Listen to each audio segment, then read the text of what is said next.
Hello everyone, I did my final project video on the case, What is Cyrus Trying to Tell Us?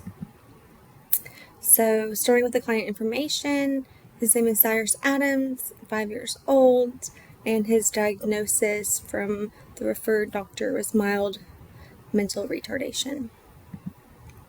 Some background information, the history of his behaviors include temper tantrums, hitting, kicking, biting, refusal, screaming. Relevant medical history is that he doesn't have any known allergies, no medication that he's regularly taking, but he does have some food restrictions just per mom's request, such as no artificial food dyes, low sugar, all organic products, and he doesn't have any previous interventions besides the doctor referring him for mental retardation. So we start with interviews, and the parent interview, like I said, temper tantrums that happen mostly during undesired activities. He's mostly a happy child who likes to play with typical toys, Legos, dinosaurs, and his iPad. But his challenging behaviors did begin around the age of 2 years old, and they've continued to rise in frequency and intensity. The parents are afraid that once he gets older and larger, he'll begin to hurt himself and others. And the teacher interview states that due to his tantrums, other children avoid him at daycare. So he also lacks social skills. Staff at the daycare report if other children approach Cyrus, he will immediately turn to the other direction, or if unable to leave, he will begin to scream, cry, and drop to the floor. They are afraid of him hurting himself and others. So it's good that the teachers and the parents are on the same page when it comes to his behaviors. The assessments were indirect and direct methods, ABC data, and frequency count, and the indirect methods included interviews. Both assessment methods showed that the function of Cyrus's behavior was reinforcement, escape, avoidance, attention seeking, and access to changeables. Observations and baseline data collected and analyzed clearly to indicate that the function of the problem behavior was attention seeking and avoidance. This conclusion is drawn from observations, and the problem behavior consistently increased during times when attention was less available or demand was placed.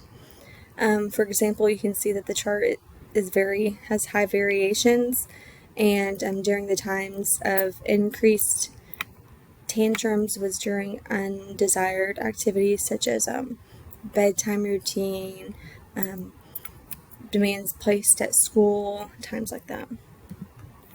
Results of the FBA shows that Cyrus's tantrums did serve specific functions.